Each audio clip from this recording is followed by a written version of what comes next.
The heat was the first thing. Not a gentle warmth, not the comforting blanket of a British summer. This was different. It was a London heatwave, a sticky, oppressive, unnatural weight that pressed down on the city. It felt personal. It felt like an accusation. My new apartment was on the 19th floor, Southwark. One of those new glass and steel towers that promised a view of the skyline, but really just gave you a perfect, uninterrupted view of other towers just like it. The air inside was sterile. It smelled of fresh paint, new carpet glue, and the faint, chemical tang of loneliness. I had 3 boxes. That was all. 3 cardboard boxes to represent 32 years of life. One for clothes I couldn't bear to part with. One for kitchen essentials. One for the few books that still mattered. Everything else was gone, sold, donated, or left behind in the hollow shell of the house in Richmond. The house that was no longer mine. The life that was no longer mine. I stood by the floor-to-ceiling window, looking out. The glass was hot to the touch. Down below, the Thames was a dull, brown ribbon, unmoving.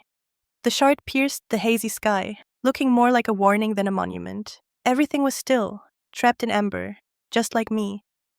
I turned back to the room. White walls, gray sofa, a single, sleek black coffee table. It looked less like a home and more like a high-end waiting room, a place you exist but do not live, which was, I supposed, accurate. My phone was on the kitchen counter. I had placed it there, screen down, 2 hours ago. I hadn't looked at it since. I knew what would be there. The missed calls, the increasingly frantic texts, the blue-ticked, unanswered demands. It didn't matter. Silence was my only weapon now. It was the only thing I had left. I moved to the kitchen. The Nespresso machine, a wedding gift, sat on the gleaming quartz countertop. It was the only thing I had taken from the old kitchen, an act of petty theft, or perhaps an act of reclaiming. I slotted a capsule, arpeggio, his favorite. I almost smiled. The machine whirred, a loud, obnoxious sound, in the crushing quiet. It spat out the dark, bitter liquid. I didn't add milk. I didn't add sugar. I wanted to taste the bitterness. I wanted it to match the taste in my mouth. For 10 years, my life had been noise. The noise of trying, the noise of pretending, the noise of family dinners, with Margaret's passive-aggressive comments disguised as pleasantries. The noise of Ethan's apologies, which always sounded more like justifications. The noise of my own heart, screaming in silence, begging to be heard. Then, the noise of the arguments, the slammed doors, the late-night phone calls I wasn't supposed to hear. The word mistress, the word pregnant, and then silence. The beautiful, terrifying, absolute silence of the divorce papers being signed. Emily Carter, not Emily Miller.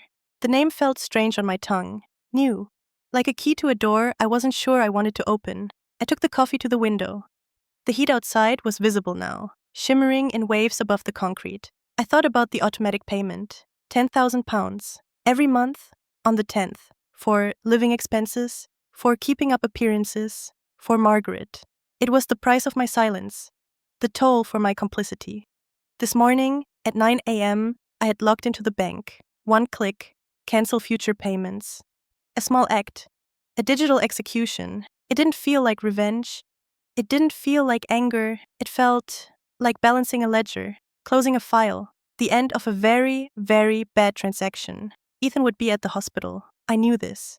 He had told me, in that final, brutal conversation, not his mistress, his partner, not his baby, his son. He had used those words, deliberately, to wound, to make it clear where the new lines were drawn. He was at St. Thomas, probably, watching a new life begin, completely unaware that his old one was, at this very moment, being systematically dismantled. He hadn't protected me. He hadn't protected us. He had protected his mother. He had protected his new secret life. He had left me to bleed, both figuratively and literally. I raised the cup to my lips. The coffee was scalding. I drank it anyway. I let it burn my throat, a small, sharp pain to focus on, better than the dull, echoing ache that had lived inside me for 2 years.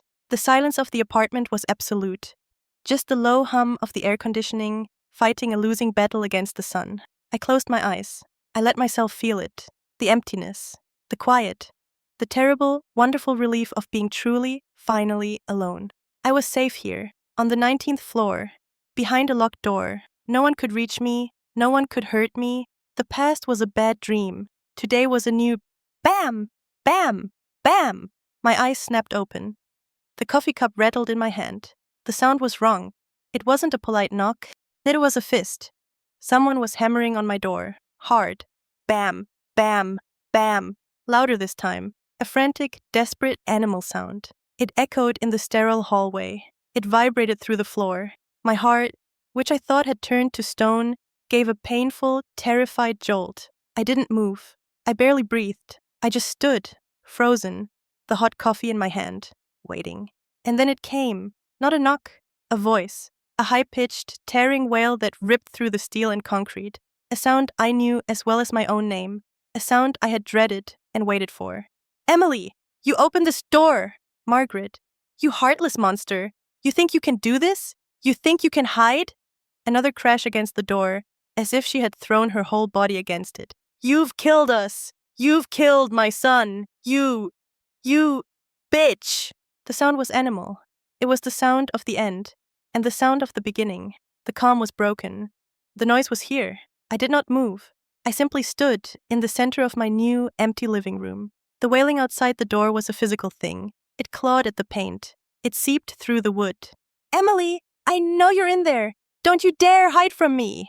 Margaret's voice cracked, not with grief, but with pure, undiluted rage. She was performing. She had always been a performer. At Sunday lunches, she played the doting, long-suffering mother. At family gatherings, she played the misunderstood matriarch, sacrificing everything for her ungrateful son. And now, in the hallway of my new life, she was playing the victim. It was her greatest role. I walked, slowly, deliberately, toward the door. My feet made no sound on the plush, new carpet. I did not feel fear. That was the strange part. For 10 years, this woman had terrified me. Her moods, her demands, her insidious, creeping control over every aspect of our lives. She was the shadow behind Ethan, the hand on his shoulder, the voice in his ear, and I had been terrified. But today, nothing. Just a cold, clear, assessing calm. The kind of calm a doctor must feel before making the first incision. I reached the door. The peephole was a small, brass circle, a fisheye to the world. I leaned in, and the performance filled my vision. She was exactly as I'd pictured. Her expensive, pearl gray coat was half of her shoulders, as if she'd been dragged here. Her hair, usually coiffed to perfection in a salon in Kensington, was artfully distressed. Her face, her face was a masterpiece. Red, blotchy, contorted in a mask of agony. Tears streamed down her cheeks, but her eyes were dry, they were cold. They were scanning the hallway, checking for an audience, and she had one. Dorney, Mr. Henderson, the retired barrister, was peering out, his dressing gown pulled tight. Door 19D, the young couple, were huddled in their doorway, pale and wide-eyed. Margaret saw them, and the wailing intensified. She slid down the door, landing heavily on her knees. She began to beat her chest, not hard, just hard enough to be seen. "Heartless!" she shrieked, the word echoing up the stairwell. "After everything I did for you, I treated you like my own daughter, and this is how you repay me?" A lie, a beautiful, venomous lie. She had never seen me as a daughter. She had seen me as a rival, a usurper. And then, when she realized I was useful, she saw me as a bank. I turned away from the peephole. The show was getting repetitive. I walked back to the kitchen counter. My coffee was still warm. I picked up the cup. My hand was perfectly steady, not a single tremor. This was the woman who had made my hands shake so badly I dropped a tray of glasses at my own engagement party. This was the woman who had made me second-guess every word, every outfit, every decision, until I was a hollowed-out version of myself. A ghost in my own home. Today, my hands were still, and she was the one making noise. Progress, I thought. I took another sip. The bitterness was grounding. Buzz, buzz, buzz. My phone, on the counter. It vibrated so hard it skittered across the quartz. The screen lit up. Ethan Miller. Of course. The lead actor calling from the wings. His mother had done her job. She had set the stage. Now he was calling to deliver his lines. I watched the phone vibrate. Ring, ring, ring. It stopped. A new vibration. A text message. "Emily, What the hell is going on? My mother is hysterical. I read the words. Hysterical, such a clinical, dismissive word. A word used to describe women who feel too much. A word he had used about me. You're being hysterical, Em. It's just a dinner. Calm down. Don't be hysterical. Of course I love you. For God's sake, stop being so hysterical. It was just a push. The phone rang again. Ethan Miller. I let it ring. Outside, Margaret's monologue was shifting. She was moving from rage to pity. A classic transition. She's trying to kill me, she sobbed. This time to Mr. Henderson at 19B. She's cut me off. No money, nothing. After 10 years of my son, my poor boy, giving her everything, she's left me with nothing. What am I going to eat? Where will I live? It was a good performance. She was conveniently forgetting the £500,000 house in Richmond that was in her name. A house I had paid the mortgage on for the last 5 years. A house that was, as of this morning, also no longer receiving my financial support. Ah, that was it. It wasn't just the 10,000, it was the house. The phone vibrated. A new text from Ethan. She said, "You cancelled the house payments? Are you insane? Pick up the phone, now." Emily, I am not joking. You fix this. Fix this. The entitlement. The absolute, breathtaking arrogance of it. Fix this. As if I were a disobedient employee. As if I were a faulty appliance. As if this was a mess I had made, and not one they had meticulously built around me for a decade. I picked up the phone. The cold, smooth glass felt good in my hand. I didn't answer it. I opened the text thread. I looked at his last command. Fix this. My thumb hovered over the keyboard. I could write so much. I could write a novel, a trilogy, an epic poem of all the ways they had broken me. I could list the sleepless nights, the missed anniversaries, the quiet, cruel little cuts, the day he'd let his mother call me Baron at a christening and said nothing, the night I found the hotel receipts, the moment he'd told me about Chloe, his voice not even shaking, as if he were discussing a business merger. I could write all of it. Instead, I typed 3 words. Who is this? And I pressed send. The silence that followed was immediate. It was as if I had dropped a bomb. Even the phone in my hand stopped buzzing. It was as if Ethan, in his sterile hospital room, watching his new son breathe, had finally been stunned into silence. Outside, Margaret must have sensed the shift. Her wailing paused, mid-wail. The hallway went quiet, eerily quiet. Even the doors of 19B and 19D seemed to close, just a fraction. The air in my apartment felt like it had been sucked out. I waited. 1 second, 2, 3. The phone buzzed. Not a call. A text. From Ethan. A single word. What? And in that moment, I knew. I had won. He hadn't expected this. He had expected tears, screaming, begging. He had expected the old Emily, the one who would cry and then apologize and then fix it. He had not expected this. This cold, unfamiliar, polite dismissal. Who is this? It was the sound of a door not just closing, but locking. The sound of a file being deleted. The sound of a life being erased. His life. From mine. Bam! Bam! Bam! The pounding on the door was different now. It wasn't performance. It was panic. Emily! What did you do? Ethan just called me. What did you say to him? Margaret's voice was no longer wailing. It was a sharp, terrified screech. The mask had slipped. The real Margaret was here. You! Open this door, you little cow! You open it right now! I smiled. A real, actual smile. It felt rusty, like a muscle I hadn't used in years. I put my phone down. I picked up my coffee cup. It was empty. I walked to the Nespresso machine. I selected another capsule, ristretto, stronger, darker. I was going to need it. The show was just getting started. The second coffee was different. It was hotter, stronger. It felt less like a comfort and more like fuel. Outside, the animal in the hallway was truly awake. The mask of the grieving mother was gone. What remained was the raw, panicked entitlement of a woman who had just had her primary source of income and her primary source of control severed at the roots. Emily Carter, you get out here! She had stopped using Miller, a small, unconscious admission of defeat. You think this is a joke? You think you can ruin my son's life and just hide behind a door? My son's life. It was always his life. His needs, his reputation, his comfort. My life had just been a line item in the budget of his. A supporting role. An extra. The pounding was rhythmic now. Thud, thud, thud. A desperate, clumsy beat against the expensive, reinforced wood. I wondered if she was using her fists, or the heel of her shoe. I pictured her 800-pound Manolo Blahniks, the ones I had paid for last Christmas, slamming against the paintwork. The image brought another cold, thin smile to my face. I walked back to the peephole. I didn't need to. I knew what I would see. But I wanted to. I wanted to catalog the moment. The change was profound. Her face was no longer artfully tear-stained. It was slick with real, furious sweat. The London heatwave, combined with pure animal panic, had melted her carefully constructed mask. Her hair was stuck to her forehead. Her lipstick, a garish ruby woo, was smeared slightly at the corner of her mouth. She wasn't looking at the neighbors anymore. They had faded from her perception. Her entire universe had shrunk to the 3 inches of wood that separated her from me. She was hammering. "You owe us!" she screamed, her voice now a hoarse, ugly bark. 10 years! You owe us for 10 years of your life! You can't just wipe that away. You owe us. There it was.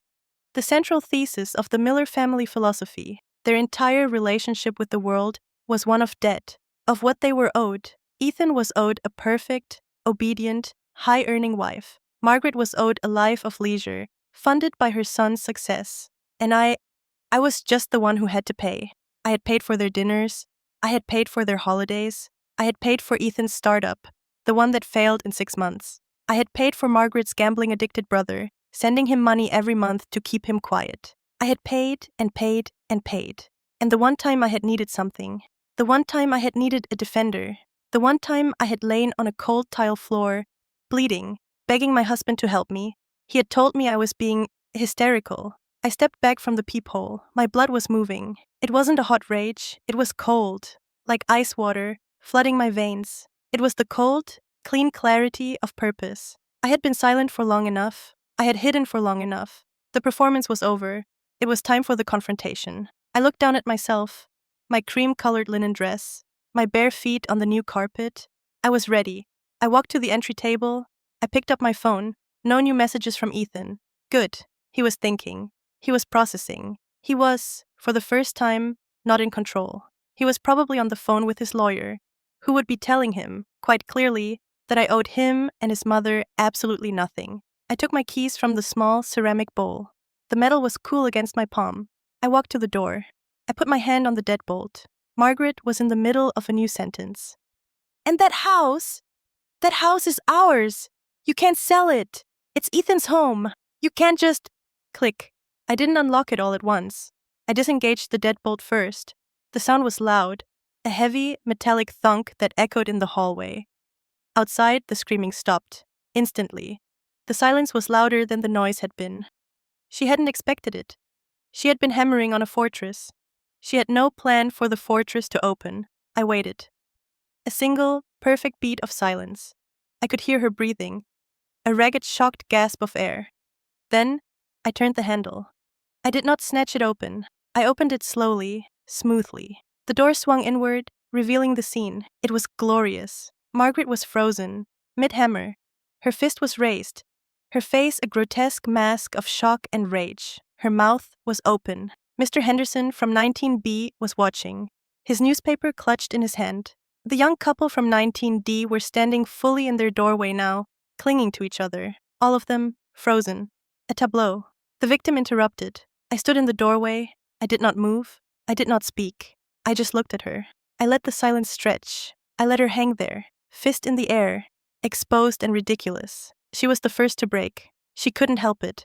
Her performer's instincts kicked in. She saw me. She saw her audience. She regrouped. In a split second, the rage vanished and the tears were back. But these were different tears, not the performance grief. These were tears of desperation, the tears of a child caught in a lie. "Emily," she whispered. Her voice, a pathetic trembling thing. She lowered her fist slowly. She took a step back, as if I were the one attacking her. "Emily, sweetheart, thank God. I was so worried. You weren't answering." It was a brilliant pivot. She was trying to reframe the narrative. I was the one who had scared her. I was the one who was unstable. The neighbors softened. I saw Mr. Henderson's face change, from curiosity to concern. The young couple looked at me with new, wary eyes. She was good. She was so good. But I was better. Because I wasn't performing. I was just done. "Hello, Margaret," I said. My voice was quiet, calm. It sounded obscenely loud in the quiet hallway. It was the voice of a person in complete control. It was the voice she had never heard from me before. It terrified her. She took another involuntary step back. You shouldn't have done that, Emily," she stammered, trying to regain her footing. "Canceling everything. Without talking to us. It's not right. It's cruel. Cruel. That word. He had used it too. Are you seriously going to keep being this cruel? They had coordinated their script. I almost smiled. Cruel, I repeated. Not as a question, as a statement. I looked past her at Mr. Henderson. I gave him a small, polite nod. "I do apologize for the noise, Mr. Henderson. It seems my former mother-in-law is distressed." The word hung in the air. Former. Margaret flinched as if I had struck her. That was the blow. Not the cancelled money, not the house, the word, the finality, the public declaration that she was, and forever would be, former. Her power, her connection, her claim, all of it, erased in one simple, polite word. "Former!" she shrieked, the mass shattering completely. "Former? After 10 years, I'm former? That is generally what happens after a divorce. Yes," I said. My voice was still quiet, still calm. I felt like I was floating. You can't!" She lunged, her actress instincts failing, her true, base instincts taking over. She wasn't trying to hug me. She wasn't trying to plead. She was trying to grab me, to pull me out into the hallway, to make me small again, to make me hers. I didn't move. I just raised my hand, not to strike her, not even to block her. I just raised my phone, which I still held in my left hand. The screen was black, but in that second, it looked like I was filming her. She stopped, dead. Her hand, claws outstretched, froze an inch from my dress. Her eyes, wide and panicked, darted from my face to the black, reflective screen of the phone. Her breath hitched. In this world, their world, reputation was everything. Image was everything. And the one thing they could not survive was evidence. The black reflective glass of the iPhone. It was a mirror. And in it, Margaret Miller saw herself. Not the grieving matriarch. Not the powerful society wife. She saw a red-faced, sweating, screaming woman, fist raised, in the hallway of a building that was not hers. She saw the evidence. Her hand, the one poised to strike or to grab, began to tremble. This was not a performance. This was real. The tremor ran from her fingertips, up her arm, and into her shoulder. She lowered her hand, slowly, as if it weighed 1,000 pounds, as if it were a weapon she no longer knew how to use. Her eyes, those cold, assessing reptilian eyes, were wide, panicked. They darted from the phone, to my face and then, crucially, to the neighbors, to Mr. Henderson, the barrister, who was watching with a terrible analytical stillness, to the young woman at 19D, who was now holding her own phone up, though I knew, and Margaret knew, it was probably not to record, but to call the police, the jury. And she was losing. She had to pivot. Rage had failed. Threats had failed. The entire performance had collapsed. So, she reached for the final, most toxic, most powerful weapon in her arsenal. Weakness. The fury in her face did not fade. It collapsed. It imploded. The muscles in her face gave way, and she seemed to age 20 years in a single second. Her shoulders slumped. A sound tore from her throat. A high-pitched, desperate, genuine sob of self-pity. "Emily," she whimpered. It was a new voice. A little girl voice. A voice I had heard her use on Ethan many times, when she wanted something he was resisting. "Emily, please. You don't understand." She didn't try to lunge again. She began to sink. It was not a fall. It was a deliberate, calculated descent. Her knees buckled. She slid down the doorframe, a hand clutching her heart, her eyes rolling back just slightly. It was a stage-perfect heart attack. Or perhaps a Victorian faint. She was aiming for the floor. She was aiming for my feet. She was going to crawl. She was going to force me to be the monster. The one who stands over a dying old woman. It was brilliant. It was utterly, despicably brilliant. And I was not going to play. As her body began to fold, aiming for the welcome mat as her stage, I did one simple thing. I took one, small, deliberate step. Backwards. just 6 inches. I retreated into the cool, sterile darkness of my own apartment. My foot, which she had been aiming for as an anchor for her plea, was no longer there. Margaret, committed to her gravitational collapse, had put all her weight into the movement. She was expecting to hit my leg, to grab my ankle, to cling. Instead, her hand, grasping, found only air. Her momentum, now unbalanced, carried her forward. It was not graceful. She did not sink. She did not collapse. She flopped. Thud. The sound was wet, final. She landed, face first, on the doormat. Her expensive, pearl gray coat bunched up around her neck. Her handbag skidded across the hallway floor, spilling its contents: a lipstick, a crumpled tissue, a small, silver-plated flask. The neighbors gasped. Mr. Henderson actually took a step forward, his instincts as a gentleman briefly overriding his role as a spectator. "Good God, woman, are you all right?" I did not move. I just stood in the shadow of my doorway, watching. The silence in the hallway was absolute. It was the silence of a failed magic trick. Margaret lay still for a moment. The back of her head was all I could see. She was, I realized, in shock. She had played her final card, and it had not only failed, it had made her a fool. Slowly, painfully, she pushed herself up. Not all the way. She pushed herself onto her hands and knees. She stayed there, breathing heavily. A defeated animal. She was no longer a performer. She was just a mess. Her hair had fallen out of its expensive clips. A streak of dirt from the doormat was smeared across her cheek. She looked small, pathetic. She lifted her head. Her eyes found mine. The hatred in them was pure. It was the most honest emotion I had ever seen from her. And then, even now, even in this moment of total humiliation, the performer took one last breath. She looked at Mr. Henderson. She looked at the young couple. She looked back at me, and she delivered her final, desperate line. "He's going to kill me," she whispered. The words were broken, hoarse. "You've done this. He'll be so angry." She was trying to plant the seed. Domestic a violent son, a terrified mother. She was painting me as the one who had lit the fuse. He'll hit me," she sobbed, and this time, the tears were real tears of panic. She had failed, and she was terrified of what came next, terrified of his rage. She had failed to secure the money. She had failed to secure the house. She had failed. "He'll hit me," she cried again, a desperate, final plea to the jury. "Please, Emily, I'm begging you, don't do this. Don't make him hit me." The neighbors were frozen. This was it, the climax. This was the moment. I looked down at the woman kneeling on my doormat, the woman who had watched me bleed, the woman who had called me barren, the woman who had laughed, quietly, when Ethan canceled our anniversary dinner because she felt unwell. I felt nothing. Not pity, not anger, not even triumph. Just quiet. A vast, empty, peaceful quiet. I let her sobs echo for a moment. I let the neighbors absorb her words. And then I spoke. My voice was not loud. It was not angry. It was clear as the glass window behind me, as cold as the air conditioning. "He'll hit you," I said. I acknowledged her words. Margaret's head snapped up. She looked stunned. She had expected me to argue, to deny. I just looked down at her. "Is that because I stopped sending you £10,000 a month?" The words dropped into the silence like stones into a cold, deep lake. £10,000. I saw the young woman's eyes go wide. I saw Mr. Henderson's eyebrows shoot into his hairline. Margaret's face went white, utterly, chalk white.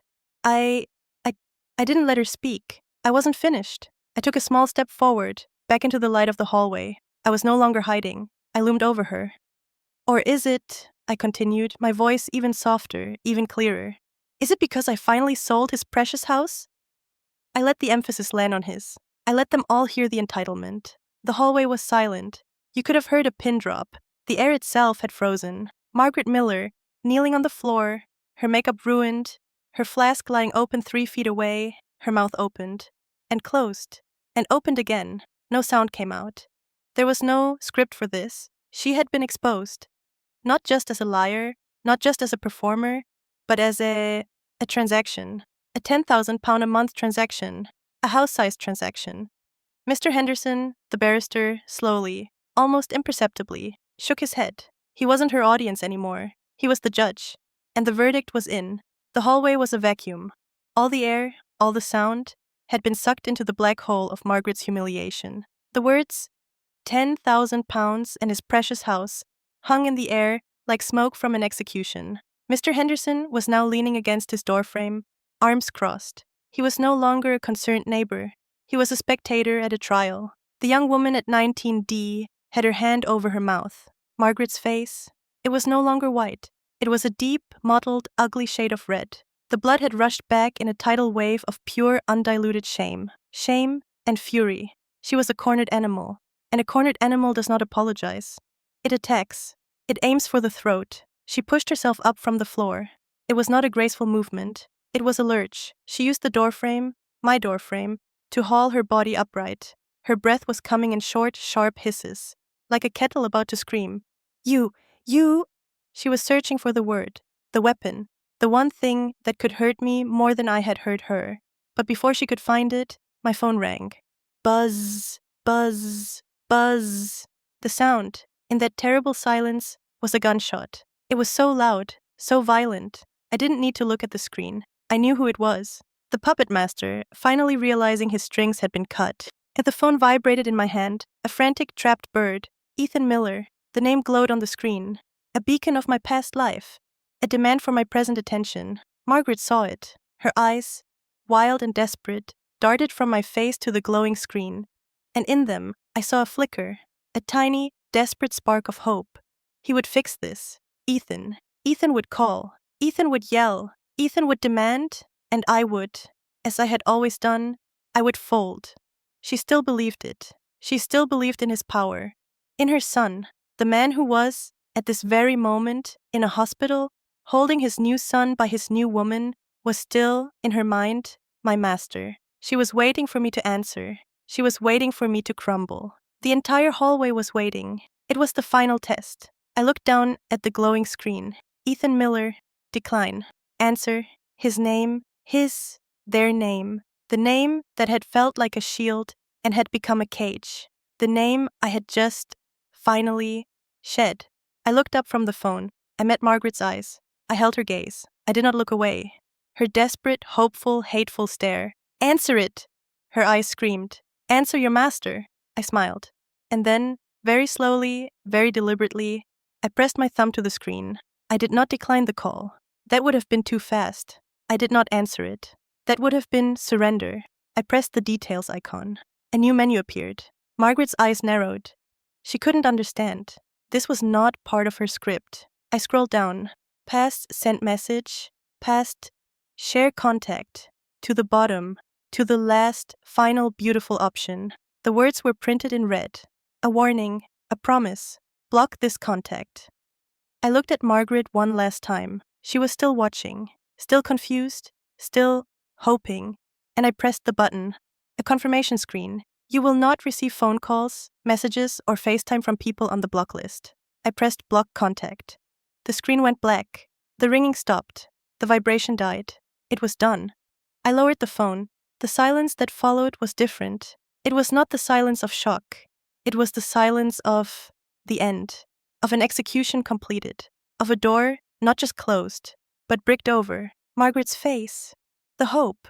It didn't just fade. It died. It was a physical death. The light in her eyes just went out. She understood. I hadn't just ignored him. I hadn't just defied him. I had erased him. And in erasing him, I had erased her. Her last connection, her last claim, her last avenue of control. It was over. She had no money. She had no house. And now, she had no access. She had nothing. The silence stretched. 1 second, 2. She looked at my face. She looked at the black, silent phone in my hand. She looked at Mr. Henderson, who was now just shaking his head, a look of profound disgust on his face. She looked at the young couple, who were already closing their door, wanting no part of this sordidness. Her audience was gone. Her power was gone. Her son was gone. And there was nothing left. Nothing except the truth, the rage, the pure, black, venomous hatred that had lived under her skin for 10 years. Her face, which had been pale with shock, began to contort. It was the ugliest thing I had ever seen. It was a transformation, the last mask, the mask of the human, of the mother, of the woman, fell away. And the monster underneath looked at me, her lips pulled back from her teeth in a snarl. A low, guttural sound began in her chest. It was a sound of such complete and total despair that it became rage. You, she hissed. Her voice was unrecognizable. It was a rasp. It was the sound of gravel and glass. You thing! She took a step toward me. I didn't flinch. I stood my ground. The show was over. This was the reality. You think you've won? She spat, flecks of spittle landing on the doorframe. You think you, with your empty, cold, little life, you've won? She was searching, rummaging through the toxic waste of her soul, looking for the one word, the one final bullet.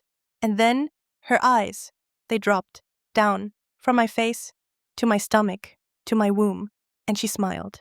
It was a smile of triumph, the smile of a creature that has finally found the soft, unprotected flesh. You can't have him, she whispered, her voice suddenly, terribly intimate. You can't have anyone. She leaned in, so close I could smell the gin on her breath from the silver flask. You can cut us off. You can sell the house. You can block his number. Her voice was a soft, cooing, poisonous thing. But you'll still be what you've always been. She took a breath, and she fired the shot. Baron, little bitch. Baron. The word hung in the air. It was not an insult. It was not an observation. It was a key, a cold, iron key, turning in a lock I had spent 2 years, every single day, trying to keep rusted shut. The sound of Margaret's voice began to fade. It wasn't that she went quiet. It was that the world around me dissolved. The gray sterile hallway, the polished wooden door, Mr. Henderson's horrified, fascinated face. All of it just thinned. It became a watercolor painting in the rain. The colors running, the edges blurring, barren. The heat of the hallway was gone. I was cold. Suddenly, terribly cold. I was standing on tile, cold, white, Italian marble tiles. In the kitchen, the old kitchen, the Richmond house. It was 2 years ago, November. It was raining, a cold, miserable London rain that matched the chill in my bones. But I wasn't cold. I was warm. I was 6 weeks pregnant. I had known for 2 weeks. 2 weeks of a secret, buzzing, electric joy. I hadn't even told Ethan. I was waiting for the right moment. It was the last time I had felt joy. It was the last time I had been me. I was making tea. My hands were trembling, but with excitement. I was thinking about how to tell him. A little pair of shoes. A slam. The front door. It was Margaret. She didn't use the doorbell. She had her own key. She was agitated. Her brother, the gambler, he was in trouble. Again, he owed £5,000 by midnight, or they would break his legs. It was the same story every 6 months, and every 6 months, Ethan, pressured by her, would pay. But Ethan wasn't home. He was at a conference in Manchester. It was just me and her. We have to send it, she said. Not can you, not please. We. As if my bank account was a joint resource. I can't, Margaret, I said. My voice was small. He's not here. I don't have the authority to move that kind of money. A lie. I had the authority. I was thinking of the baby, of our future. Don't be ridiculous, she snapped. Just do it. It's £5,000. It's nothing. It's not nothing, I thought. It's a pram. It's a cot. It's a start. No, I said. It was the first time I had ever said the word to her. Not I can't, not I'm sorry, just no. Her face, it didn't go red. It went still. What did you say? I said no, Margaret. It's a black hole. We're not doing it anymore. I'm not setting our money on fire just because he can't control himself. I turned away from her. I turned my back. It was the biggest mistake of my life. I felt the air move behind me. I heard her hiss. You little nobody. And then the shove. It wasn't a small thing. It was a two-handed, full-bodied push, driven by a decade of resentment, a decade of seeing me as the person who had stolen her son. My back was turned. I had no defense. I wasn't expecting it. I stumbled. I wasn't pushed down. I was pushed forward and into the corner. The sharp, 90-degree marble corner of the kitchen island. The one we'd had installed because it looked modern. It hit me right in the pain. The pain was not, it wasn't a dull ache. It was a pop, a tearing, a sudden sharp wrongness. I gasped. I put my hand to my stomach. "Oh," I said. Just, "Oh." And then the warmth, not joy, not love, a gushing, spreading missile warmth. It was running through my fingers. It was running down my legs. My gray cashmere lounge trousers were turning black. They were turning red. I looked down. Blood. So much blood. I slid. The marble was so sharp. The floor was so cold. I landed on the tiles. I looked up. Margaret. She was. Her hand was at her mouth. Her eyes were wide. She was afraid. Not for me. For Ethan. Ethan came home. He came through the door. He had come home early. He saw it. He saw his mother standing terrified. He saw me on the floor in a pool. In a pool of our Ethan, I whispered. I couldn't breathe. The pain was, "Ethan, help me. The baby." He moved. He moved so fast. He rushed forward, and my heart. He's coming. He rushed past me. He rushed past me. He went to her, Margaret. She had started to cry. She was holding her wrist. She attacked me, Ethan, she sobbed. I just pushed her. I think she broke my wrist. Ethan, he was holding her. He was cooing.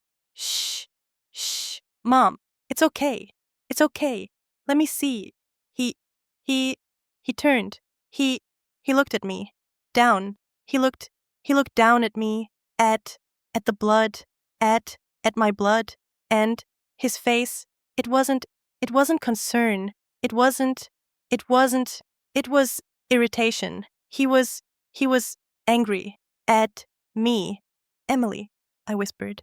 My voice was, it was going. Emily, please, the hospital. I'm bleeding. He sighed. He sighed, an impatient sigh. Emily, for God's sake, he said, his voice so tired, so bothered. Can you not be so dramatic? Mom didn't mean it. She's old. It's not the end of the world. It's not the end of the world. I looked at him. My husband, the man I loved, the father. I looked at his mother. She was smirking, just a little smirk. I looked at the blood. It was everything. It was my world. No, I thought the blood. It was cold now. No, it's not the end of the world. It's just the end of mine. The noise, the sound, a voice, hissing, barren, little, bitch, the hallway. It came rushing back.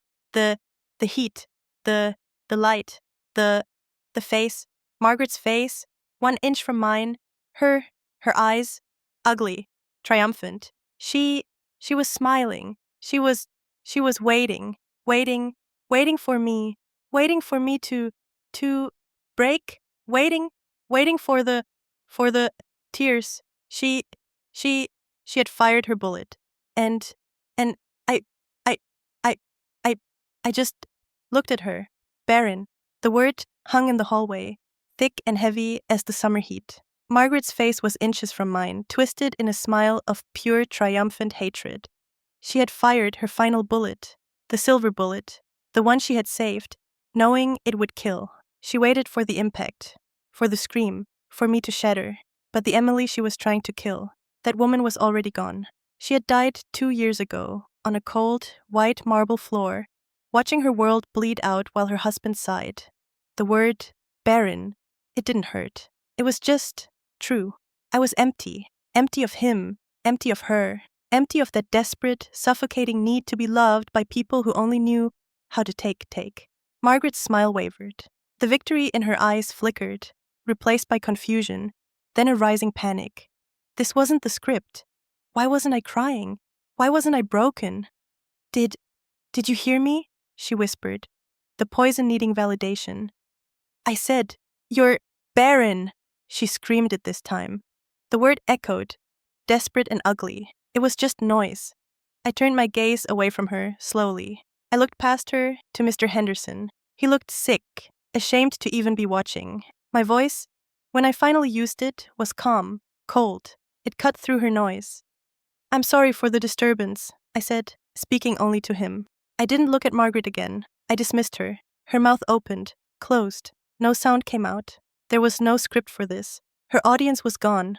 Her power was gone. Her son was gone. She had nothing. Mr. Henderson just nodded, his face grim, and quietly shut his door. The couple at 19D had already disappeared. The show was over. I looked at the woman in front of me one last time. This trembling, defeated, hateful woman. And I felt nothing, just quiet. A vast, clean, empty quiet. I stepped back inside my apartment, and I closed the door. The sound of the lock clicking into place was the most satisfying sound in the world. The click of the deadbolt. Thunk! It was a sound of absolute finality. I leaned my forehead against the cool painted wood of the door, my eyes closed. On the other side there was nothing. The silence was deafening. Margaret was gone. The storm had passed, leaving this strange, pressurized quiet. My apartment felt like a submarine, safe, sealed. My heart was beating, not fast, just steadily. I had expected to be shaking, to be crying, to feel something, triumph, regret. I felt neither. I felt still. I felt the way the eye of a hurricane must feel. Barren. The word was still there, floating in the air. It didn't sting anymore. She had thrown it at a woman who had already died 2 years ago. The woman who had wanted a baby, who had believed in Ethan, who thought love could fix him. That woman was gone. The woman standing here was someone else, someone empty. And I was starting to understand that empty was not a bad thing. Empty was clean. Empty was a blank page. I grabbed my bag. I needed air. I walked to the lift. The mirrored walls forced me to look at myself.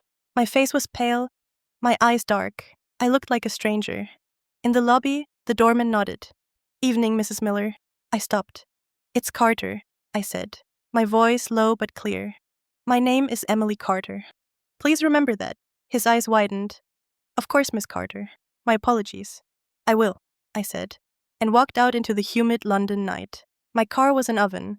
I ignored the air conditioning and lowered all the windows. I wanted the noise, the heat, the city. I pulled out of the garage and drove. I had no destination. I just drove. Onto Blackfriars Bridge. The Thames was a dark, oily slick. A million windows, a million lives. I thought about Ethan, in that bright hospital room, holding his new son. He thought he had won. He had no idea. He had no idea that his mother was, at this moment, probably calling her lawyer, hysterical. Yes, he had no idea that the £10,000 a month was gone. He had no idea that the house, his house, was no longer his. The house in Richmond, his inheritance. It had been in my name. A show of commitment when I was still foolish. 2 years ago, after the incident, after the blood, after his sigh, I had started the paperwork. Silently, he had given me the house and the divorce, free and clear. He thought he was buying my silence about Chloe. He had. I waited until the decree was absolute, and I had transferred the deed, months ago, to an offshore corporation. The money was already in Zurich, in an account under the name Emily Carter. He didn't just lose the house, he lost his father's paintings, his grandfather's desk, his entire history. I thought revenge would feel hot, like a fire. It didn't. It was cold. It was quiet. It wasn't a passion. It was an absence. The absence of pain. The absence of fear. The absence of him. I kept driving. The city lights blurred. Red, white, amber. The restless wind felt like the city was finally breathing. So was I. The sound of the traffic was a comfort. the opposite of the suffocating silence of my marriage. I thought about his face when he'd find out. The confusion, the disbelief, the slow, dawning, cold horror, the realization that he was not in control, that he had just been allowed. I thought again of Margaret's final word. Barren. She thought it was a curse. My failure. She was wrong. It was a description. I was an empty field. A field they had salted, burned, and tried to poison. But they were gone now. And the field was just a field. It was fallow. It was ready for something, anything other than them. The pain of what I had lost, the child I had never known, it was still there. It would never be gone. It was a part of me now, a scar carved into my bones. But it was my scar, not theirs. They didn't get to use it anymore. That, I realized, was the beginning of freedom. The wound wasn't from the betrayal, it was from forgetting who I was, forgetting that I mattered, forgetting that my own hand was the only one I ever needed to hold. And now, I was remembering. My drive had taken me somewhere. My hands, acting on some muscle memory, had taken me to Richmond, not to the house, never again. I parked by the river. I walked to the middle of Richmond Bridge. It was past midnight. I was alone. The stone was cold beneath my palms. Below, the Thames moved relentlessly, pulling the city's secrets out to sea. It was indifferent. It just flowed. I reached into my pocket, the small, worn, velvet pouch. I poured the contents into my hand. My wedding ring, my engagement ring. In the weak, yellow light, the diamond was dull, just a piece of carbon, a symbol of a promise I had kept by erasing myself. I closed my fist. The edges of the stone cut into my palm. A small, sharp, real pain. I pulled my arm back. I didn't say a word. I didn't cry. I just threw them. I watched them arc, two tiny, dark shapes. I didn't see them land. I only heard a faint plink, the smallest sound in the world. The sound of a 10-year life vanishing. The river swallowed them without a trace. It kept moving. So, I turned around, and I walked away. I drove until the lights of the city faded into the amber glow of the suburbs. I found myself in Richmond, not at the house. I would never go near that house again. I parked by the river. It was past midnight. The oppressive heat had finally broken, and a cool, cleansing wind was moving in from the west. I walked to the middle of Richmond Bridge. The stone was cold beneath my palms. Below, the Thames was a dark, moving ribbon, pulling the city's secrets out to sea. I was alone. For a long time, I just watched the water. It was indifferent. It didn't care about Margaret or Ethan or the money. It just flowed. There was a strange comfort in that, a reminder of how small this one part of my life truly was. I reached into my pocket. My fingers found the small, worn, velvet pouch I had taken from the back of my old jewelry box. I poured the contents into my hand. My wedding ring, my engagement ring. In the weak, yellow light of the bridge lamps, the diamond was dull, just a piece of carbon, a symbol of a promise, a contract he had voided with betrayal, and I had voided by letting myself disappear. I finally understood the message. The deepest wounds hadn't come from his actions. They had come from my own silence, from forgetting myself, while I was so busy trying to be his. I closed my fist around the rings. The edges of the diamond pressed into my skin. A small, sharp, real pain. I pulled my arm back. I didn't say a word. I didn't curse him. I didn't cry. I just opened my hand. I threw them. I watched them arc, two tiny, dark shapes falling towards the water. I didn't see them land.